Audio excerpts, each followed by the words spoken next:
इस वीडियो में हम देखेंगे कि वीपीडी क्या होता है, वीपीडी का प्रोसेसिंग टाइम क्या है, वीपीडी के लिए अप्लाई कैसे करना है, वीपीडी के लिए कौन से डॉक्यूमेंट्स रिक्वायर्ड होते हैं और अगर आपकी वीपीडी की एवेलुएशन रिपोर्ट में कोई मसला है तो उसको सॉल्व आउट कैसे करना है। लास्ट पे हम देखेंगे कि एक वीक के अंदर अंदर वीपीडी कैसे रिसीव किया जाता है। First of all what is VPD? VPD preliminary review documentation का नाम है। सो अगर हम इसको सिंपल वर्ड्स में देखें तो इसमें यूनी असिस्ट आपके जो ग्रेड्स होते हैं उनको जर्मन ग्रेड्स में कन्वर्ट करके एक एवेलुएशन रिपोर्ट बनाता है जिसका नाम उन्होंने वीपीडी रखा हुआ है और इस वीपीडी का प्रोसेसिंग टाइम तकरीबन 4 से 6 वीक है और इस वीपीडी को आप एडमिशन ओपन होने से पहले भी अप्लाई कर सकते हो या अगर एडमिशन ओपन हो गए हैं तो तब भी अप्लाई कर सकते हो, लेकिन मेक श्योर करो कि आप डेडलाइन से तकरीबन 6 हफ्ते पहले इसको अप्लाई कर लो। इसके ऊपर मज़ीद इन्फॉर्मेशन जानने के लिए गूगल सर्च में आप यूनी असिस्ट वीपीडी लिखोगे तो आपको ये पेज मिल जाएगा।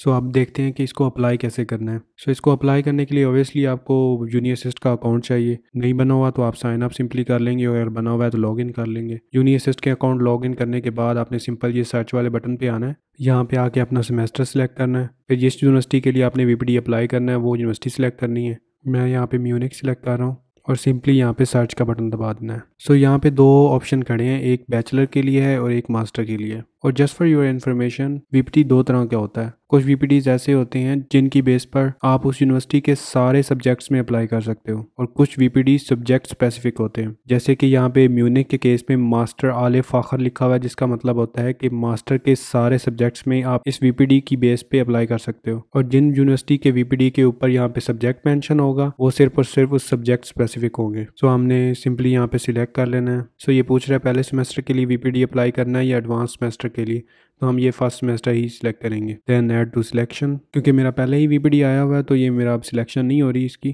तो इसके बाद आपने सिंपली पेमेंट करके इसको सबमिट करना होता है। फिर भी एग्जांपल के तौर पे मैं आपको एक और यूनिवर्सिटी सिलेक्ट करके ना इसको दिखा देता हूँ। अच्छा, जब आपने वहाँ से इसको सिलेक्ट कर लेना तो सीधा आपने यहाँ पे आना है। इस आइकन को जैसे ही ओपन करेंगे तो यहाँ पे आपने जो जो सिलेक्ट की होंगी उसकी लिस्ट आई खड़ी होगी। सो अगर तो यहाँ पे लिखा हुआ है ऑनलाइन ओनली एप्लीकेशन तो आपको डॉक्यूमेंट्स बाय पोस्ट सेंड करने की कोई ज़रूरत नहीं है। और अगर आपको यहाँ पे ऑनलाइन ओनली एप्लीकेशन नहीं लिखा हुआ नज़र आ रहा तो फिर आपको डॉक्यूमेंट्स भेजने पड़ेंगे यूनी असिस्ट को। सो आप देखते हैं कि कौन कौन से डॉक्यूमेंट्स हमने यूनी असिस्ट को बाय पोस्ट भेजने होते हैं अगर ऑनलाइन ओनली एप्लीकेशन नहीं है तो। First of all educational documents भेजने होते हैं जिसमें आपकी डिग्री, ट्रांसक्रिप्ट, ग्रेडिंग क्राइटेरिया, ये सबसे ज़्यादा इंपॉर्टेंट है और इस ग्रेडिंग क्राइटेरिया को आपने यहाँ पे ऑनलाइन भी अपलोड करना है यूनी असिस्ट पे। अगर आप ये अपलोड नहीं करोगे तो यूनी असिस्ट 4 वीक गुजरने के बाद आपको दोबारा मेल करेगी कि ये आपके डॉक्यूमेंट मिसिंग है और इससे आपका टाइम वेस्ट होगा। वैसे ये ग्रेडिंग क्राइटेरिया वही क्राइटेरिया होता है जो आपकी ट्रांसक्रिप्ट के बैक पे लिखा होता है कि हमारी यूनिवर्सिटी में सीजीपीए को मेजर करने का क्या फार्मूला है, उसी फार्मूला को ग्रेडिंग क्राइटेरिया कहते हैं। ये ग्रेडिंग क्राइटेरिया आप अपने यूनिवर्सिटी से भी जाके ले सकते हो, नहीं तो अगर आपकी ट्रांसक्रिप्ट के पीछे ये क्राइटेरिया दिया हुआ है तो यही स्कैन करके अपलोड कर सकते हो। उसके बाद आपकी एफएससी की सनद, मैट्रिक की सनद, आपका इंग्लिश प्रोफिशिएंसी लेटर अगर आपने लिया हुआ है तो, आइट्स, पासपोर्ट के पहले पेज की कॉपी और लास्ट पे अपनी सीवी। इसमें आइट्स, सीवी,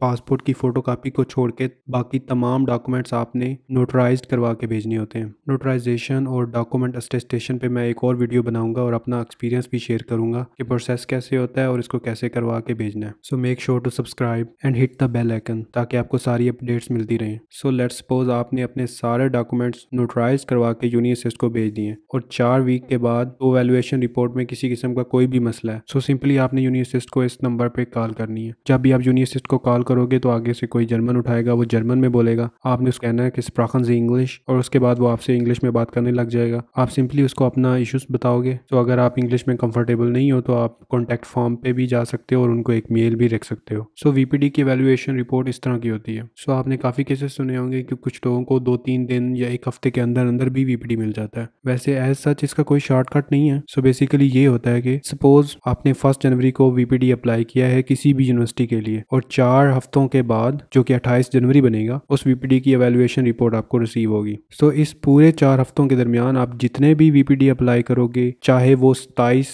जनवरी को आपने अप्लाई किया हो, चाहे वो आपने 5 जनवरी को अप्लाई किया हो या 15 जनवरी को अप्लाई किया हो, उन सारे वीपीडीज या सारी जो भी अपनी एप्लीकेशन भेजी होंगी उनकी तमाम की एवेलुएशन रिपोर्ट आपको 28 जनवरी को मिलेगी। सो इसलिए कुछ लोगों के वीपीडी बहुत जल्दी मिल जाते हैं उनको। सो अगर आपने भी जल्दी वीपीडी लेना है तो आप मेक श्योर करो जब आपने पहली एप्लीकेशन भेजी है उसी के 4 हफ्तों के अंदर अंदर जिस यूनिवर्सिटी का भी वीपीडी लेना है आप अप्लाई कर दो उस पर भी। आज की वीडियो में बस इतना ही। अगर आपको किसी भी बात की समझ नहीं आई तो do let me know in the comment section, या आप मुझे डीएम कर सकते हो इंस्टाग्राम पे। एंड मेक श्योर कि आप सब्सक्राइब कर लो, क्योंकि आगे मैं डॉक्यूमेंट अटेस्टेशन और डॉक्यूमेंट्स कैसे भेजने हैं यूनिसिस्ट को उन पे भी वीडियोस बनाने वाला हूँ। Thank you for watching.